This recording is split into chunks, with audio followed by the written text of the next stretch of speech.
All right. So my question is, I don't know if it's really a question. Basically, I'm in this place of trying to figure out like how can I add value to rooms. So I know I'm in a place where I'm ready to start like building more connections and get in these rooms. Like I'm going to Black Equity Con, but outside of like fashion, I want to know how can I add value to people. And it's like I know I have value because I know when I speak, it's like it's been happening a lot lately, like where I speak, people want to hear what I have to say, but it's just like still I'm trying to figure out, so how can I add value to these rooms? Because even in the morning meetup, I feel like for a while they would call me like the morning meetup designer because I was like the only person in there that did fashion. And it's just like, how does that really help other people? Like, you know what I'm saying? Yeah, 100%. Yeah, for sure. I think you decide how you want to add value first, right? You know how you would add value to like this podcast? How? Like, so shouts out to my boy Sos. He'll look at like, he'll watch the podcast, but every now and again he'd be like, that outfit, I wasn't really feeling that. You should have did this with your outfit. I'm like, oh, bet. I'm like, okay, cool. Yeah. So I remember it's like maybe 8 months ago, 9 months ago. So I love Levi's jeans. And he was like, it's time to step it up, bro. No more Levi's. I'm like, yo, I like Levi's. They fit well. But they only fit good because that's what I'm used to wearing. He said the perfect fit for you is when you put them on and you say, these are a little tight. He said, that's a perfect fit. When they feel a little uncomfortable, he said, that's the perfect fit. And I said, well, what are like some good jeans? He was like, try Purple Brand. He said, Diesel. He said, Star, something like G-Star. Yeah, G-Star. So I went and got my first pair. I went to the mall and I got some Diesel jeans. And I put them on and I'm like, I don't know, you think this kind of tight? And the attendant's like, nah, they perfect, they good. And I remember what So said, if I feel a little uncomfortable, they're perfect. So I got them. And I started wearing them. And he noticed on the podcast, he said, oh, you switched up your jeans a little bit, right? I said, yeah. And ever since then, like when I started thinking about outfit stuff, I call him. Okay. He could send me an approach saying, yo, put me on this particular retainer and I'll be your stylist for, if you're going on this podcast, this show, and I'll help you style your look. Or a shopping day where you put together a budget and I'll go with you. And I trust him now because like I have his voice in my head, right? When I start getting dressed. Yeah. So you add value by doing what you know best, which is fashion. You ain't never give me no fashion suggestions. Yo, he told me, I had a chain. I have one chain. It's like it's white gold, but it's like a little thinner than this, and it has a social proof joint. And I went to like his shop one day, and he was like, that social proof is cool, but the rope need to be a little bigger. He said, if you go on, because I was like trying to get on Breakfast Club or something like that. He said, you go on Breakfast Club, make sure you get a bigger rope because that's going to look crazy, that little chain. I thought it was fine until he said something, but I trust his opinion so much, I've not worn that joint since. That makes sense. I think about it from a point of view, like, I know where I'm trying to go. I feel like once I get to a certain point, then I'll be able to add more value. Like, I'm trying to build an international brand. Once I accomplish that, I know I'll be able to add more value. I'm trying to like build out my fashion program and do like designer grants and have fabric stores and build my courses to be like this really big thing. And so I know like as I grow that, I'll have like that knowledge to bring to other people who are like outside of the fashion industry. Now though, you have the knowledge. You got to start where you are before you get all that stuff that you were talking about. You got to start right now. Right now. Yeah. Like, yo, you have no idea. If you came in and you styled me and all that kind of stuff, you never know if I'm gonna invest in an apparel brand. It makes money, I know that part, but how do I know if they stuff fly? Who am I call? Yeah. You might have walked yourself into some equity just by adding value in where you are right now. Okay, that makes sense. I like that approach. I wish He'd have to like pop on my timeline because I don't have his Instagram, but he'd be doing so many videos on like fashion, different styles, different looks and all kinds of stuff. When I find it, I'm gonna send it to you. Okay. I don't know where it's at, but he just be doing these little outfits and they really cool reels. And I think that'd be an inspiration for you. I'm gonna try to find it, but. I was thinking about trying to like do something like that soon.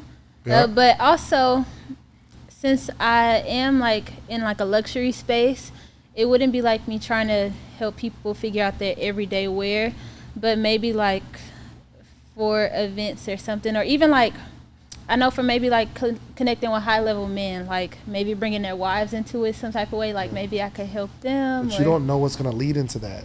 True. You don't know. Like if you like, okay, so I'm not your target market, ideal client. Yeah, because I work with women. Right, but if you're displaying your excellence in fashion, you think I don't know any women? I have a wife. Makes sense. You feel me? Yo, this thing gotta be you all day long. All day long. This gotta be you. I talk about podcasting, entrepreneurship all day long. I don't care if it's my ideal client, none of that. It's I am this. Yeah.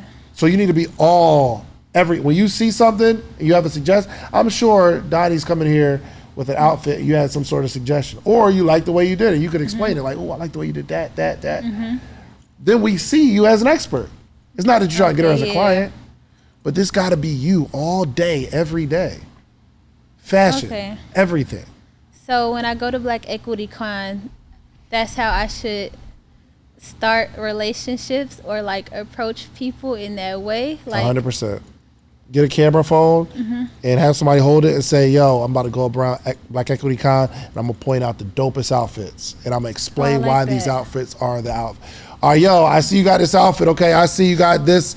It's giving me like a 70s, 90s theme. I remember watching a TLC video where they had this on, but you got to be like well read and study your industry or whatever. But you go around explaining how you understand fashion. I like that. You should. I'm gonna try that out. So my question is about basically how you solidify your position as like the podcast king, like as an expert in podcasts. And I've gotten so much clarity on like how I want to do that in fashion. Like the skills I have, like I specialize in couture draping. That's typically a skill that like they do in Paris or even like the really expensive schools in New York. And it's very rare. Like a lot of people don't know how to do it. So I want to like stray away from doing like any type of garments that don't have to do with draping or just anything that I was previously doing. Interviews. Got the answer. Go win. Go win? Go win. Go be successful at it. And then you become an expert. Okay. So it's not about like branding and like redoing videos and teaching good. I call myself Podcast King. One, I became it because I just said that's going to be my name now. But I grew up podcasts, one of the top podcasts in the country, in the 1% of podcasts. But not only myself, we've done these Launch Your Podcast challenges and we've had hundreds of people launching their podcasts. I've helped multiple people make money from their podcasts. I understand the podcasting space. I'm growing multiple podcasts myself. And I made a lot of money from podcasting.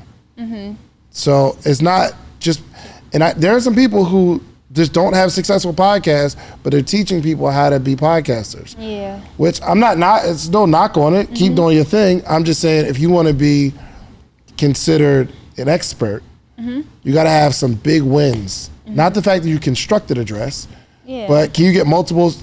Did anyone wear one of your pieces at the Met Gala? No, but it was worn on Bravo TV and there it is. Best dressed by 1.5 million people. Let's get some more of those. Okay. So I guess in my head, I'm wondering if I'm like trying to do too much to make myself, so people could realize that I'm an expert. So I mentioned the fashion show opportunity I have coming up, but I know I should do that. And I know that, of course, that'll help with me, like, being positioned as an expert. And then also, like, I've been doing classes. Like, recently I had, like, a post that got a whole lot of attention. I had about 100 people reach out to me saying they want to learn how to drape from me because it's like a really like wanted skill. But I guess in my head, it's like, am I stretching myself too thin? Even though I know all of these things will help by position, like it will help me position myself as an expert. Like probably. The YouTube channel will help, the fashion show will help, me doing these classes will help, and like it's great income. Like I can charge so much to teach this because if you so feel like rare. you're being spread too thin, you probably are. Okay. Because especially it's just you don't have a team of people, right? Yeah. If I were you, I go find a bunch of wins doing one thing. And your focus might be for the rest of the year, the next year and a half, is I'm making dress after dress after dress after dress, and I'm knocking on these stylist doors, just trying to get as many pieces on actors and in front of as many big names as possible in events. And that's what makes you an expert. Not the fact that you have a cool YouTube channel. Yeah. But you go win. Or you focus on how can I build a class, because you know what to do, right? You know how to like put it together, then figure out how to teach it, and they go get some wins. And that's huge, because you could say, I've helped 600 people this year make their first piece or make their first gown, and now I got kids making their own prom dresses and all that kind of stuff. That's a win. Okay. You got some numbers and statistics behind you doing something excellent, and that's what makes you a guru. Okay. That's what makes you an expert. All right. Thank you. Go get a win. All right. But don't try to do all this stuff. Yeah. Okay, good.